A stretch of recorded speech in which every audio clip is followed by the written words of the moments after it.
fix of all the news from India and around the world. Let's start with our deep dive segment, our day tonight and our viral watch. Top story, we're focusing on the puja that was carried out by Mohanlal for Mammootty, a devout Hindu for a practicing Muslim. Now that sparked a controversy. One would assume people would imbibe those values, but here's backlash coming. On the other hand, our deep dive segment, we have the assault of an army officer in Punjab. Despite an FIR, despite a video in place, there seems to be a delay in filing the FIR. Finally, police action comes in, but a little too late. We have the wife of the colonel joining us to tell us her ordeal. And in our Viral Watch segment, remember, there's a lot of buzz around Messi coming to India, and it seems to be real. We're going to take you through all the frenzy right after the headlines, as always. Uttar Pradesh Chief Minister Yogi Adityanath's big remark: if Hindus are safe, then Muslims will be safe. He insists that minorities are the safest in Uttar Pradesh.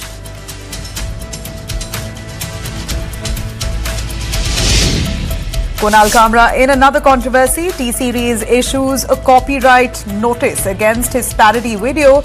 Stop being a stooge, says the comic.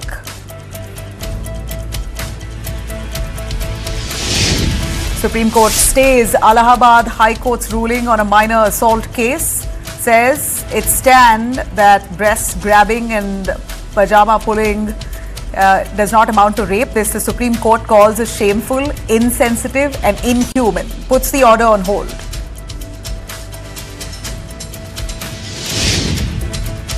After Aurangzeb now clashes over Ganga. Members of the Karni Sena have vandalized the house of Samajwadi Party Rajya Sabha MP Ramji Lal Suman, who had called the 16th century Rajput king a traitor for inviting Babur.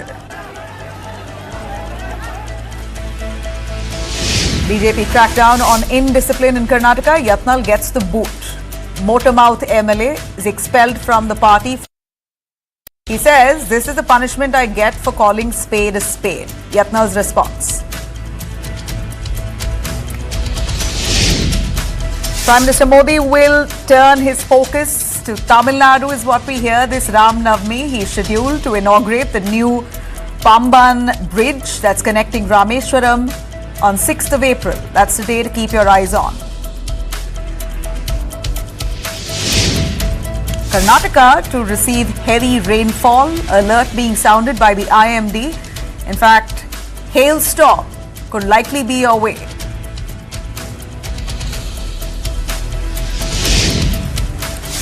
India slams the USCIRF for its report on RAW. The United States Committee for Religious Freedom has called India particularly a country of concern. India responds. Tens of thousands of Palestinians hit the streets of Gaza. It's one of the largest protests against the Hamas since its attack on Israel in October 2023.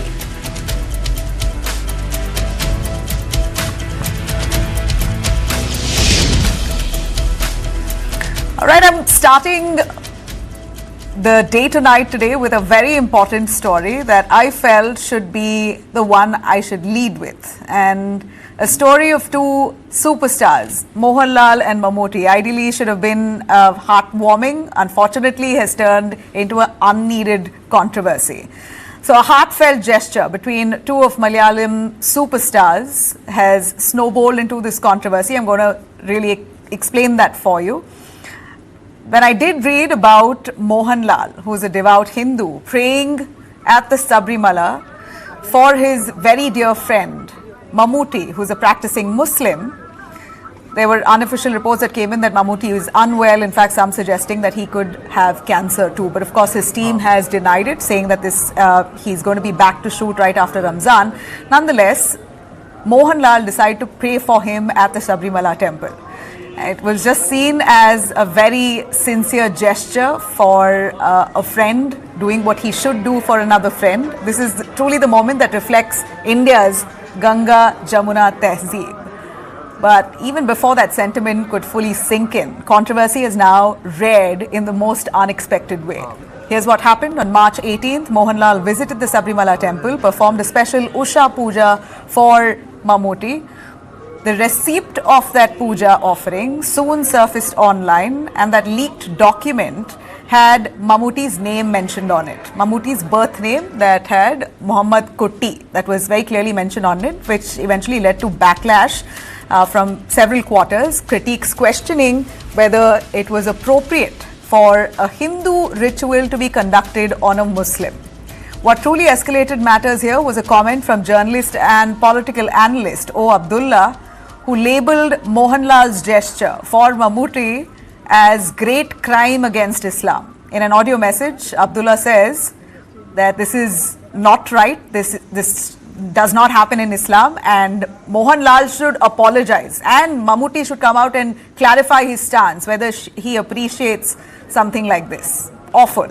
Mohanlal, while promoting his film, has very gracefully reacted to all these claims and rumors that are doing the round about this communal backlash that's now brewing. Here's exactly what he said in the most graceful manner. அதுக்கு சொல்லணும் சபரிமலை போய் நான் அவருக்கு வேண்டிட்டு we did a puja. அது அந்த தேவசம் போர்டில் யாராவது somebody leaked that receipt to the press. அது எதுக்கு சொல்லணும்? It's all very personal இல்லையா? If I pray for you சொன்னா you must pray இல்லையா? ஸோ அது மாதிரி என்னோட ஃப்ரெண்ட் அவர், என்னோட ஒரு brother. So it's nothing wrong, he is fine. அவ்வளோ திஸ் இஸ் அவருக்கு என்னமோ ஒரு சின்ன ஒரு ப்ராப்ளம் இருந்தது, எல்லாருக்கும் இருக்கும், அது மாதிரி தான். Nothing to worry. Okay. Now, following the controversy, Mohanlal has alleged that someone from Sabarimala temple and the board of that temple trust may have leaked the puja receipt, which added a lot more fuel to the fire. Though Travancore Devaswam has denied any leak here, saying that the temple trust only gets a counterfoil that's retained finally. The temple is not responsible for the name going out, and Mohanlal misunderstood. This is what they say, hoping that Mohanlal retracts his statement. Now, at its heart here, this wasn't about religion at all. It was about friendship, love, a quiet prayer. In times like these, when outrage comes easy, empathy feels rare. Mohanlal's gesture should have really been celebrated, not scrutinized and criticized. Praying for a friend, if that becomes controversial, that we need to question here, it's ourselves. And tonight, this is my next story of prejudice. This time against a woman at a very top level officer. Kerala's bureaucracy has this lady sitting right there, Sarada Muralidharan, a top officer. She's the chief secretary, a trailblazer. And in fact, she seems to be fighting something she doesn't need to. She's challenging deep-rooted racism, gender bias that still unfortunately shapes women in India, maybe in different parts of the world, but let's be specific to our country. Women in power are often criticized for their skin color, for their gender, and a lot more. And this woman here, a powerful woman, Kerala's chief secretary, in a post on Facebook has slammed some shocking comments that's come her way, comparing her tenure to that of her professor and husband V. Venu. Her husband also was in fact holding the same position previously, and the comments are awful. One of that read, I'm going to read that out. His tenure was white while hers is black, basically referring to her skin color. The statement, of course, dripping with prejudice there, not just about her skin color but also that undertone of patriarchy. It screams loud here. Sharda did not stay silent. She was determined to speak up, and which is why she's put up that long post there. She, of course, refuses to talk to the media. She's a government official, so therefore she refrains from it. But we are here to hail her, to give her all that encouragement that we should. In fact, we don't need to, but we are. She spoke of how this growing conditioning around her family itself has shaped her lives through the years. She says, I've been fighting and battling this from the time I was a child. I used to request my mother to put me back into her womb so that I can come back being born fair the next time. And she says in that post, for over 50 years I lived under the narrative of not being good enough, of admiring fairness, feeling lesser for not having it. And she says that she finally learned from her own children. She embraced their black heritage with so much pride, and they taught her to accept herself. So she's now come about to put this long post, and I'm going to read another excerpt for you here, which is so touching and for all of you to take note of. She says, "But why should black be vilified? Black is all pervasive truth of the universe. Black is that which can absorb anything. It's the most powerful pulse of energy known to humankind.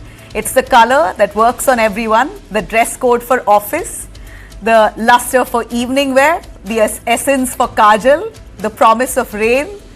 Beautiful, beautifully written post that's now gone viral, that draws immense praise, admiration, and also sparking a nationwide conversation around skin color. Her experience is not isolated. This of course mirrors the many in India. Ideally we are brown skin toned, but look at the bias here we have within our own.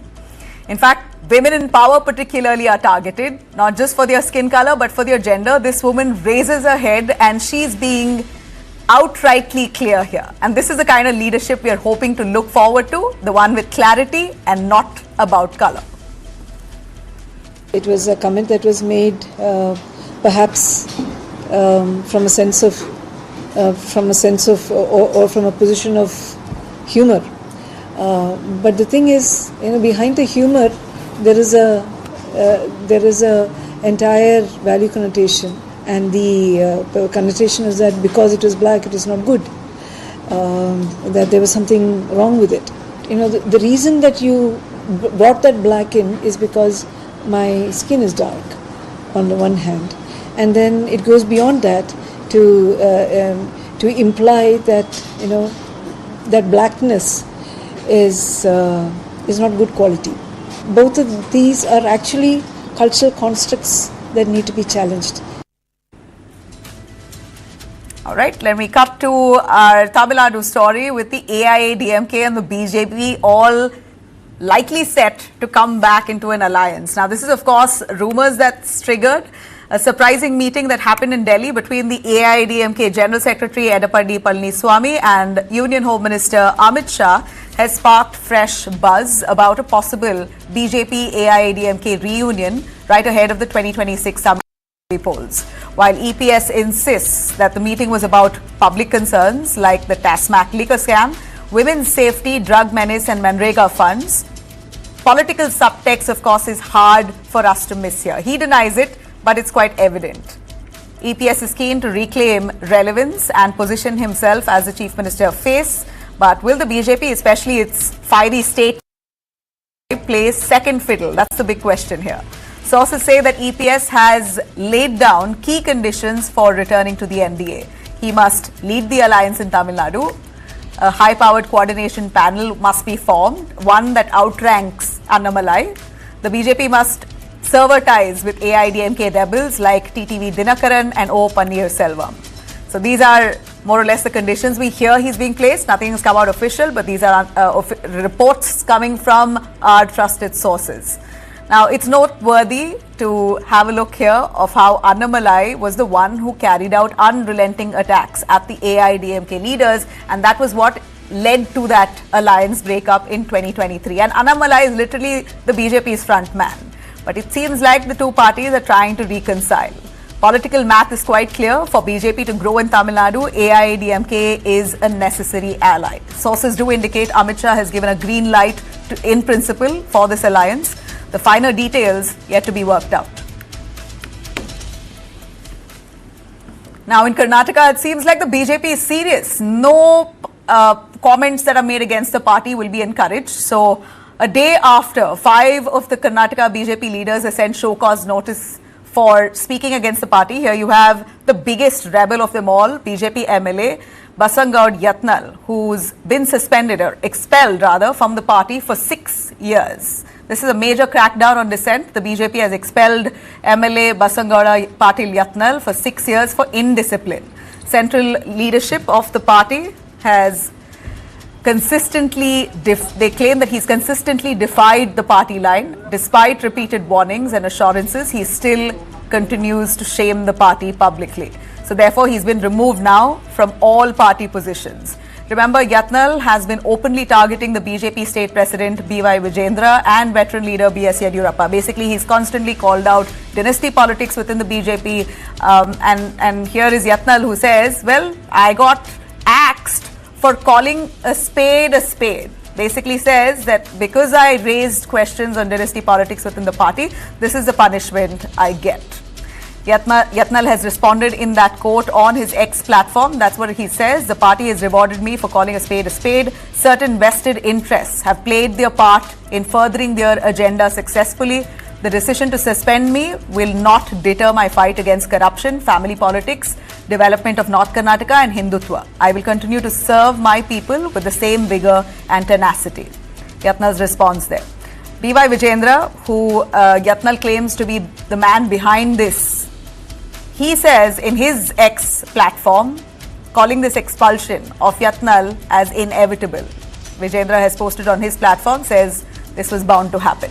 Now, this action has triggered some backlash as well. Supporters of Yatnal are now protesting. BJP City OBC Morcha Vice President Bhimu Mashal has resigned along with City Mandal President Hugar. Now, remember, these are faces that we're showing you on our screens here, some of the top MLAs of the BJP, some former MLAs who have been, literally warned for not in future making comments against the party. They've been given a show cause notice for, again, comments that they've made in the past. Katta Subramanya Naidu, Redukacharya, Harish and Shivram Hebbar along with S.T. Somshekar. All of them have been asked to keep their matters internally and not speak in public. The BJP seems to be sending out a clear message. No indiscipline will be tolerated. ಶ್ರೀಯುತ ಅಟಲ್ ಬಿಹಾರಿ ವಾಜಪೇಯಿ ಅವರ ವಿರುದ್ಧವಾಗಿ, ಅದ್ವಾನಿ ಅವರ ವಿರುದ್ಧವಾಗಿ, ಕರ್ನಾಟಕ ರಾಜ್ಯದಲ್ಲಿ ಮಾನ್ಯ ಯಡಿಯೂರಪ್ಪನವರ ವಿರುದ್ಧವಾಗಿ, ಪ್ರಹ್ಲಾದ್ ಜೋಶಿ ಅವರ ವಿರುದ್ಧವಾಗಿ, ಜಗದೀಶ್ ಶೆಟ್ಟರ್ ವಿರುದ್ಧವಾಗಿ ಪಕ್ಷಕ್ಕೆ ಮುಜುಗರ ಆಗುವ ರೀತಿಯಲ್ಲಿ ವರ್ತಿಸ್ಕೊಂಡ್ಬಂದು 3 ಬಾರಿ ಅವರಿಗೆ ಶಿಸ್ತು ಸಮಿತಿ, ಕೇಂದ್ರ ಶಿಸ್ತು ಸಮಿತಿ ನೋಟಿಸನ್ನು ಸಹ ಕೊಡ್ತು. ಕೆಲವೊಂದು ಕಡೆ ಅವರು ಸುಧಾರಣೆ ಬರ್ತಾರೆ, ತಮ್ಮ ತಪ್ಪನ್ನು ತಿದ್ಕೊಳ್ತಾರೆ ಅನ್ನತಕ್ಕಂಥದ್ದನ್ನು ನಾವು ಕಂಡಿದ್ದೀವಿ. ಆದರೆ ತಪ್ಪನ್ನು ತಿದ್ಕೊಳ್ಳಿಲ್ಲ. ಇವತ್ತು ಕೇಂದ್ರದ ಶಿಸ್ತು ಸಮಿತಿ ಮಾನ್ಯ ಶ್ರೀ ಬಸನಗೌಡ ಪಾಟೀಲ್ ಯತ್ನಾಳ್ರವರನ್ನ 6 ವರ್ಷಗಳ ಕಾಲ ಉಚ್ಚಾಟನೆಯನ್ನು ಮಾಡಿದೆ. All right, we see the Karnataka Food Department seems to be doing a damn good job. They've been cracking down on any unhygienic conditions across hotels in the state. And in the latest crackdown that they are carrying out statewide since March 12th, officials have inspected 479 hotels and restaurants for pest control violations, including rats and cockroaches inside restaurants, and they've been fined. 174 hotels have been found violating hygiene standards. That's led to notices and fines that have been issued. Authorities have collected 62,000 rupees in penalties from these restaurants. In fact, the inspection that still continues, they determined to ensure safety of food and to be made in hygienic conditions under Dinesh Gundurao, the Karnataka Health Minister, and they seem to be going on a continued crackdown spree across hotels and restaurants on different aspects of food like paneer, ice cream, gobi manchuri color, momos, whatnot. So a damn good job that the food department officials are doing. Now, if you're out and about in Bengaluru, be careful. You might just stumble on a bag of garbage. Watch your step. In fact, waste collection across the city of Bengaluru is currently come to a grinding halt. Thousands of contract workers from Bangalore Solid Waste Management Limited have launched an indefinite protest. So they may not just be picking your garbage from outside your home. These are sanitation workers who do exactly that job. Many of them who've gathered at the Freedom Park earlier today, nearly 10,000 of them, they demanded job regularization and job security. They're currently hired through contractors, and that means they claim that there's no job security, there's no any added benefits, and they do the dirty job, but they've got nothing in return. Protesters claim Deputy Chief Minister D.K. Shivkumar had assured them action 4 months ago, but nothing has moved since then. They demand now One is absorption of these workers into the BBMP's solid waste management division as permanent staff, or at the very least, their direct payroll comes under the ruling government. The timing, of course, is worse here. Bengaluru generates 6,000 metric tons of waste every day, and that includes 3,000 plus tons of wet waste, 1,900 tons of dry waste, and an additional 4,750 tons of construction and demolition debris. And that mountain of garbage is expected to only double by 2031. Today's protest triggered heavy police presence at the BBMP head office. Several agitators were detained as well, and they were taken away from Freedom Park so that the situation wouldn't flare up. For now, the strike continues. So does the stink in Bengaluru.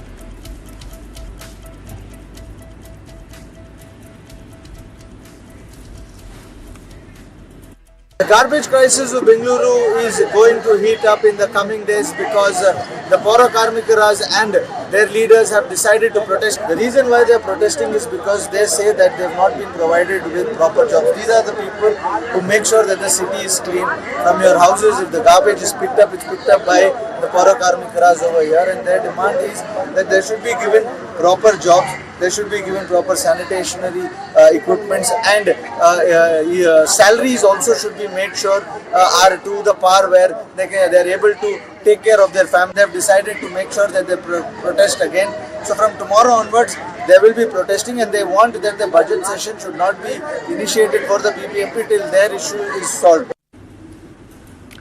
Shifting our focus to Telangana, very tragic, and this time yet again it seems like poor quality construction material has led to the collapse of a building that's killed 6 individuals. This collapse happened in Bhadrachalam in Telangana. Visuals show horrifying sight, floor slabs all pancaked over one another, with rescue teams racing against time to pull down and rescue those who may be trapped underneath. Bulldozers and heavy machines are being used to clear the rubble.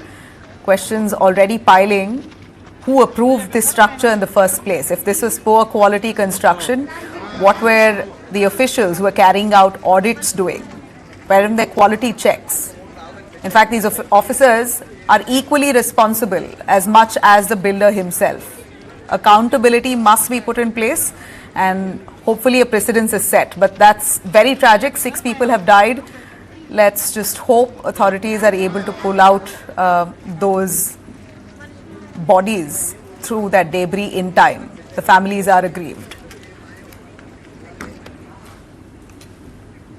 And finally, a case has been registered against this self-styled godman, Pastor Bajinder Singh.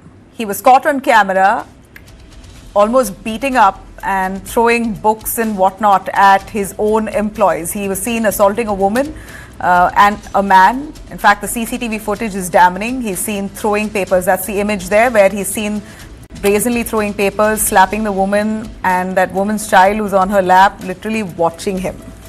That's the pastor. He calls himself a God man, a man who can heal, who can bring the dead back to life.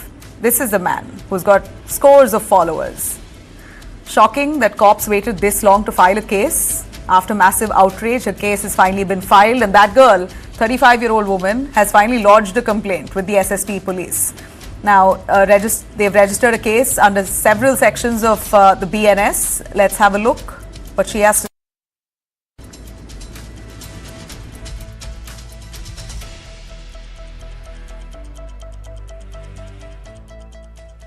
एक हमारा बच्चा play tower में काम करता था, उसकी sister को लेकर बात हो रही थी बार बार। तो जब उसने चर्च में लाने से रोका तो उस बच्चे के ऊपर मारपीट हो रही थी। काफी दिनों से वो परेशान हो रहा था बच्चा। तो जब हम बैठे थे वो बात हो रही थी, क्योंकि एक प्रॉफिट जी को गुस्सा आया तो उन्होंने वहां से फोन मोबाइल लिया और उसके मुंह पे फेंक के मारा। तो जब वो ऐसा किया तो मैंने उनके लिए बोला कि ऐसे मत करो, प्लीज आप मुंह से बात करो, जो भी आप बात कर रहे हो। तो उन्होंने मेरा गला पकड़ लिया, मेरा गला दबा दिया, मेरे मुंह पे थप्पड़ मारा और मुझे मुंह पे मुक्का मार के मुझे पीछे को किया उन्होंने। तो उसके बाद वो लड़का बोलने लगा कि पास्टर जी के साथ ऐसा मत करो, क्योंकि पास्टर जी ने कुछ नहीं किया। तो उन्होंने उस बच्चे को इतनी तरह जानवरों की तरह मारना शुरू कर दिया। उन्होंने कुछ नहीं, उन्होंने मेरी पहले पूरी बात सुनी, समझी, जानी, और जो कुछ चीजें थी सारी उन्होंने देखी। और जो पुलिस प्रशासन भी आया हुआ था उनसे भी उन्होंने बात करी, उनसे भी सारी चीज़ें जानी कि क्या उन्होंने इन्वेस्टिगेशन करी है क्या नहीं, और उन्होंने यही हमें कहा है, सहयोग दिया है कि आप चिंता ना करें, हमसे जो हम लीगली एक्शन होगा हम लेंगे और हम आपके साथ हैं। इस मामले में जैसे आपने देखा है कि जो लड़की है रंजीत कौर और उसके साथ और भी 3-4 लोग हैं, तो इन्होंने बताया है कि उनकी जो है इनकी जो संस्था है वहां पे प्रेयर के बाद उसके साथ अभद्र व्यवहार हुआ है, जिसमें उसके साथ मारपीट की गई है और उसको और जो भी है उसके रिगार्डिंग उसने कंप्लेंट दी है, जिसमें उसे बुलाया गया था और उसकी स्टेटमेंट रिकॉर्ड की गई है और उसकी स्टेटमेंट के बेस पे जो बनती होगी कार्रवाई वो की जाएगी। Now, this isn't the first time Bajinder Singh has been in the eye of the storm. He's known for his dramatic Yeshu Yeshu sermons and miracle claims. Those are the visuals I'm playing out for you, where he claims he can cure people's diseases, bring back the dead to life and whatnot. He was, in fact, days ago itself, accused of sexual harassment on a 22-year-old girl, of stalking and criminal intimidation. In 2018, he was arrested briefly for alleged rape of a girl who he promised to take abroad. Now, his churches in Jalandhar and Mohali are under radar for financial irregularities. The income tax department is also probing them. His so-called healing services have been accused of looting desperate families with fake promises of curing diseases. Now, in one shocking case, we hear that he took money allegedly from a family, convinced them to convert into Christianity, and promised that he would cure their daughter of cancer. That girl unfortunately died. Now, that's not something that the family did not know, that this man very well was trying to convert them, but they were so desperate, wanting their daughter to get better, that they literally succumbed to what he said, gave all that money that they had in hope that he may have some powers to bring her back. Imagine the circus still continues. Mehul Choksi. The man has surfaced in Belgium. There were reports that he was missing from Antigua, and it appears now a confirmation has come in that he's in Belgium. He's managed to use his own wife's citizenship there to move all the way. From Antigua to Belgium, fugitive diamantaire Mehul Choksi has moved countries with such stealth and ease, while ordinary people wait for years for a residency or a citizenship. Here's this man wanted in a 14,000 crore scam, securing Belgian residency, and with such ease. He's living with his wife, we hear, Preeti Choksi. Belgium's Federal Public Service Foreign Affairs has confirmed Choksi's presence and says that the case is being given great importance to, but has refused to comment on the matter further. They're basically looking very closely into his citizenship there, or his residency that's being granted. Indian officials have reportedly asked Belgium to initiate an extradition process, but New Delhi is yet to confirm this entirely. Choksi, along with nephew Nirav Modi, remember, had carried out a massive Punjab National Bank fraud to the tune of 14,000 crores. Nirav Modi currently arrested in London. India is trying his extradition from there, and right now we hear Delhi is trying for Mehul Choksi's from Belgium. Reports suggest that Mehul Choksi may have lied about his nationality, which is how he got Belgian residency so quickly. So now with this fake documents out, it's very likely that Belgium might just cancel that. Now, neighboring Bangladesh, the interim government and chief advisor Muhammad Yunus has given out a clarion call for people to stay calm and not fall for rumors. He says all is well in Bangladesh, and this comes just at the eve of Eid. Bangladesh Chief Advisor Mohammad Yunus seeking to set the record straight, urging calm and clarity, and says that there's a lot of misinformation that's doing the rounds. Do not fall for it. He says this is especially ahead of elections that's happening, so falsehoods that's being spread about a possible coup and whatnot is all lies, and it all is under control. He says the interim government basically at this point says that there are some enemies of Bangladesh who are trying to instigate and create tensions. Remember, Bangladesh currently, the interim government itself is battling a wave of misinformation. Many fact-checking, flagging off thousands of videos and false claims, mostly that of communal in nature, causing tensions and more communal friction within the country. So Yunus has come out and spoken at length, urging citizens to stay alert and not fall for these rumors. He's also promised to clean up over 6,000 politically motivated cases from the past regime, saying that all of them will be withdrawn and anti-corruption efforts will be stepped up to boost economic progress. Remember, Bangladesh has basically approached India. This is what we hear, unofficial reports. Again, a confirmation is needed, but they have approached our Indian administration to have a meeting with Prime Minister Modi, to arrange one between Yunus and Modi, but that confirmation is yet to come in. India hasn't yet agreed.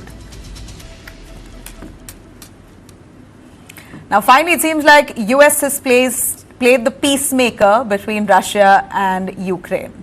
In the latest we hear, there seems to be some level of truce between the two countries in this ongoing war, a pause on attacks on energy sites and in Black Sea.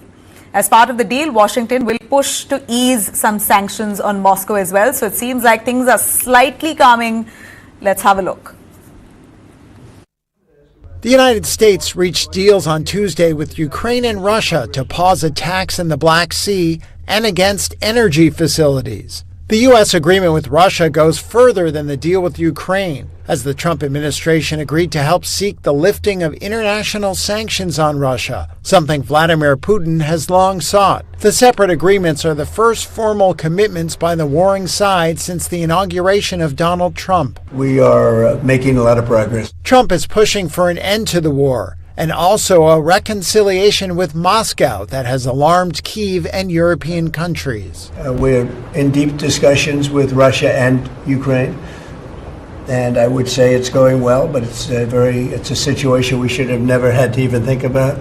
Should have never happened. The Kremlin said the Black Sea agreements would not come into effect unless links between some Russian banks and the international financial system were restored. Ukrainian President Volodymyr Zelensky said this was untrue and that there was no requirement of sanctions relief for the deals to come into force. But Trump told reporters his team was considering the conditions Moscow laid out. They will be looking at them, and we're thinking about all of them right now. There are about 5 or 6 conditions.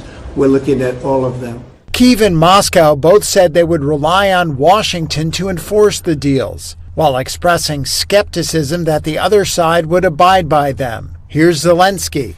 I believe that there are a million questions. I honestly believe so myself. There will be millions of questions and details. But as of today, it sounds like this. Every side, Ukraine and Russia, doesn't use weapons against the energy system of the other side. And here's what Russian Foreign Minister Sergei Lavrov had to say.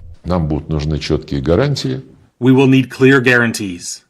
And there may be guarantees taking into account the sad experience of agreements with Kyiv. Guarantees may be only the result of a direct order from Washington to Zelensky and his team to do this and not any other way.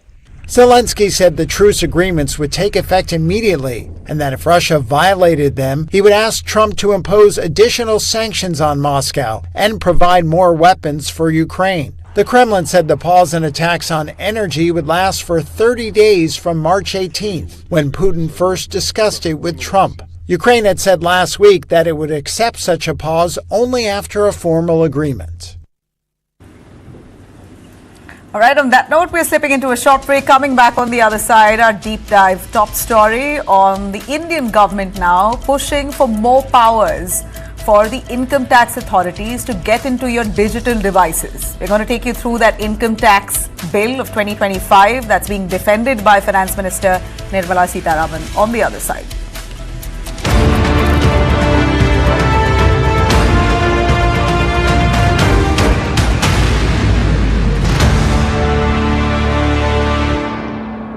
What does it take to be the greatest in the world?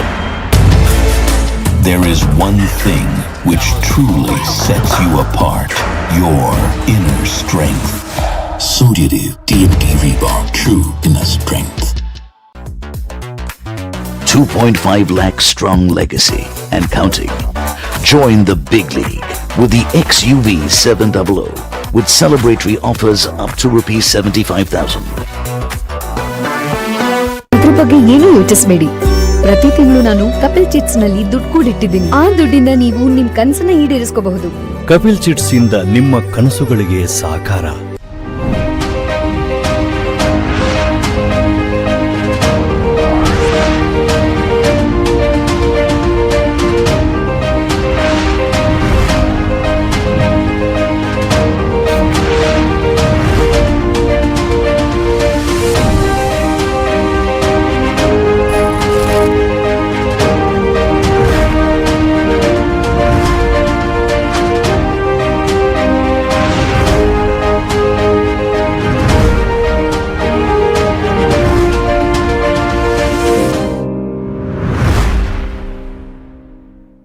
Brought to you by India's oral health partner Sensodyne, powered by Srinidhi University, Kindle the light within. Special partner HP Lubricants, power to perform. It's the spirit of excellence.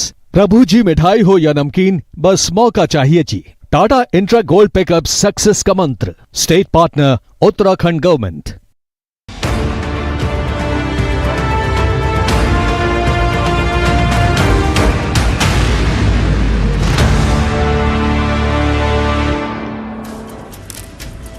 Welcome back. The Indian government is now pushing for wider access for income tax officials to crack down on income tax evasion.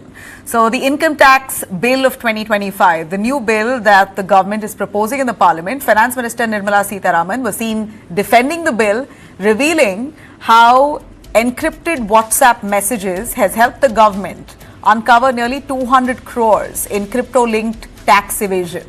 In total, digital evidence has led to detection of nearly 250 crores unaccounted for cash. Now, this is what Nirmala Sitharaman said in defense, basically pushing for more access that's needed for the income tax officers now to get into our digital devices so they crack down on any tax evasion. Unaccounted money to the extent of 250 crores have been detected when the encryption has been decoded. One. Second, evidences which have been seized from WhatsApp messages, particularly crypto assets worth more than 90 crores, and the network of people involved in it have all come out of WhatsApp messages. WhatsApp communications and incriminating materials found from such conversations helped to unearth the syndicate and identify the end beneficiaries of bogus bills worth 200 crores. All right, now officials have also used Google Map data to trace locations where cash was being hidden and tracked Instagram accounts to identify Benami properties. The bill proposes to allow tax officials access to virtual digital spaces, including emails, WhatsApp, Telegram, business software, as well as cloud storage and servers, especially during search and seizure operations. Now, they would be legally empowered to override passwords and access digital devices for any evidence. The bill has raised serious concerns about privacy here. Critics argue that such wide access to personal digital records by the government could really lead to government overreach and potential misuse without proper safeguards. I have with me joining us to give us a little more clarity on what this bill proposes, Rakesh Maheshwari, former head of cyber law and e-security. In fact, Ministry of Electronics and Information Technology that he was part of, and also Jitin Jain, cybersecurity expert and director Digital Lab Voyager Infosec. Thanks very much. My first question to you, sir, Rakesh Maheshwari, if you could give us your take on what the government proposes. We know that this is good intention, at least seemingly the government says they want to crack down on tax evasion, which is why they want access. But of course, there would be critiques, and I too myself would be worried on how far the government has access to my digital records and if there could be potential misuse. So, good evening. Let's first understand the context that there is, as of today, the provision which is of search and seizure and which is primarily restricted to the physical world. And when things are virtual digital space, and my presence is more and more in that space. It's essential either for the person who is involved to be able to provide all the transparency and the kind of support that the government officials, the income tax officials may require, or the government official in some such scenario where the cooperation is not forthcoming, where the access codes are not available, to be able to get to know all the possible details through various other digital means, and wherever such, I'll say, money, virtual money, digital records are available. So that's the context in which we are talking today. And when we are talking in this context, it is equally important to know that privacy has been declared as a fundamental right in this country, subject to certain three-layered approach, which the Honorable Supreme Court in 2017 laid down: the legality, the need, and the proportionality. In effect, the judgment talked about maintaining a balance between the protection of the individual right with the state's responsibility to ensure public welfare in society. Yeah. So as long as maybe these two things are balanced, which is what is very much essential in this law, the things, in my own opinion, are valid. Yeah. Jatin, if you can chime in on granting this kind of access to officials, especially to encrypted WhatsApp chats, who one assumes is completely secure, and your cloud data, and this without any prior judicial oversight. Does this set dangerous precedent for personal privacy in India? No, see, look, for any sort of data-related investigations, we can essentially divide everything into three categories. One is open source data, like you've been talking about this Instagram feeds to figure out Benami properties. People who buy the lands and villas on name of their drivers, end up staying there for 3-4 months, happily post photos on Instagram, living a luxurious sunset life over there. So, and those Instagram photos are then used by the department to unearth those, Benami properties and then use them as circumstantial evidence. Now, this is open source data where everything what you are posting on social media is seen by others, including the government, and they are making a use case of it to, figure out the instances of tax evasion. Now, there is a second category where there is a data available to the forensic investigation. For example, suppose an investigation, you have seized the mobile phone in a legal manner. You send the mobile phone to a forensic lab, and then they take out data, including from your cloud accounts and your devices. And then that data is analyzed to figure out, again, crypto transactions, Benami properties, and, all sort of things. Now, there is a third category, which is a gray area. That suppose if you are stopped somewhere and you are asked to give your mobile phone and give your password, what happens in those cases? Yeah. Do you have a right not to incriminate yourself and give your password? Or can you be forced to give your password? Third, if you don't give your password, can the government use some password cracking tool to get access? I think these are debatable issues. It happened in the case of Kartik Chidambaram when he was detained by, I think, Enforcement Directorate on the Chennai airport. He refused to give his, iPhone password, and later on he was let go. But then there are many cases of ordinary people who are then forced to give passwords. So this is a gray area whether you can be forced to incriminate yourself. But so far as government using any password cracking tool to get access to your devices is concerned, this is going to be a new norm, and this is going to happen. This is the part of regular search and seizure operations where, like, you search houses by breaking walls, you will get into devices by breaking the passwords. But the challenging the part lies in surveillance. Nowhere in the bill it says that government will be using some sort of interception to crack your encrypted communications on WhatsApp. I don't think the bill means that. I think the bill is talking more about the forensic investigation where devices are seized in a lawful manner. So this is a debate happening in society because everybody is now with regards to tax evasion. So it's particularly in that area as well. And if they detect something while they're carrying out seizures and cracking down on the case, the bill basically allows them unfettered powers. But a quick word from you, Rakesh. But those powers were available even earlier. That's the safeguards. But this is a new bill being proposed with amendments. So the safeguards that the government can build into this bill to prevent any potential misuse. Yeah. So here also, which I did mention, that there have to be safeguards of purpose limitation, that the data is accessed only for the purposes.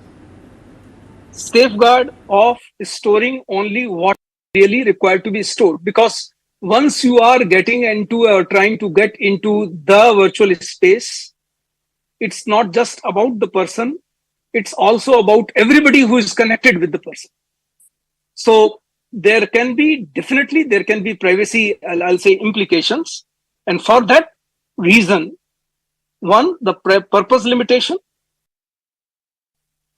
The other, the data is only that data is collected which you believe is essential and is retained only for such time for which it is required to be retained. And those things need to be brought into the law. The reasonable security safeguards as the data goes to income tax authorities. So that is an equally essential part. And by the way, all the three things which I mentioned are also part of the Digital Personal Data Protection Act and the draft rules which have just been published by the government.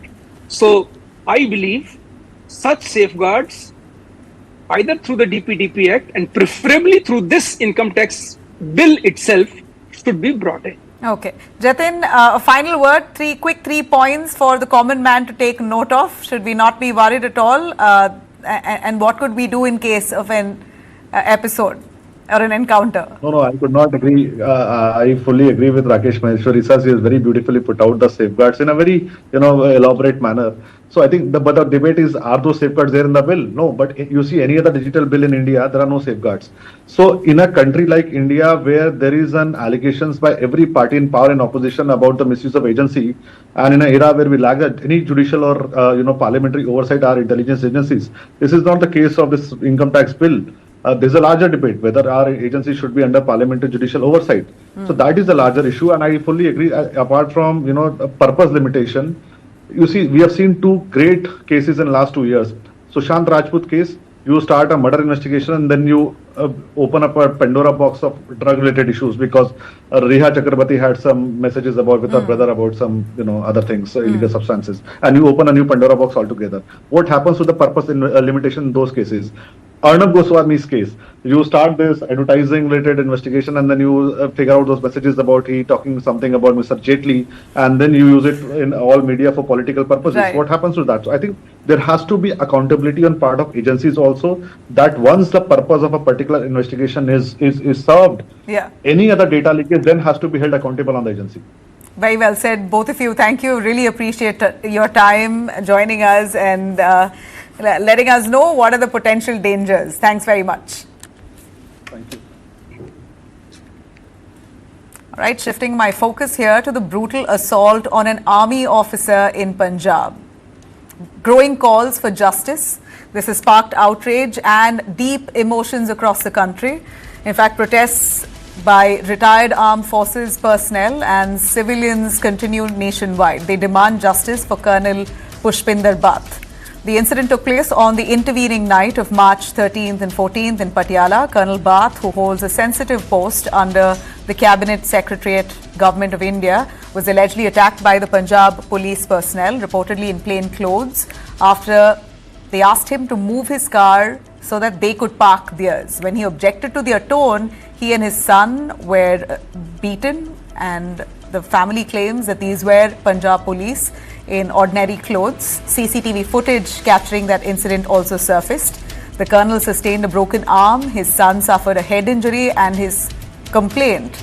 In the complaint that was filed with the cops, Colonel Bath has accused 12 Punjab police personnel of assault, is now seeking a transfer of the investigation to the CBI or another independent agency to crack down on the culprits. Despite the gravity of the allegations, the FIR was registered only after significant delay, prompting the Punjab and Haryana High Court to finally intervene and pull up the state government over this matter. In a joint press conference, the Punjab DGP Gaurav Yadav and Lieutenant General Mohit Wadhwa, Chief of Staff, Western Command, have urged that the issue not be framed as a clash between the police and the army. But what has happened here since then? Since that night, the action has been taken very late, and that's what makes us raise a lot of questions and why the system itself looked away. But here's officers there pleading not to make this a clash between the army and the police. Unfortunate incident of assault on a serving army officer is an aberration which will be dealt with in accordance with law. I would appeal to everyone not to indulge in criticizing the situation or making the present situation into an army versus police one. The criminal investigation shall be completed swiftly so that the culprits are brought to book soon. The probe is now being undertaken by the Special Investigation Team.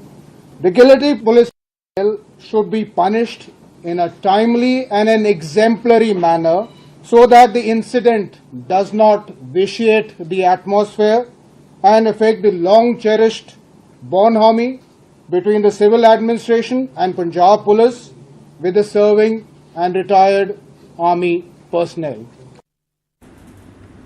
Now, it's tragic that intervened to push the police into action. And joining me right here is Colonel Bath's wife, Jaswinder Kaur.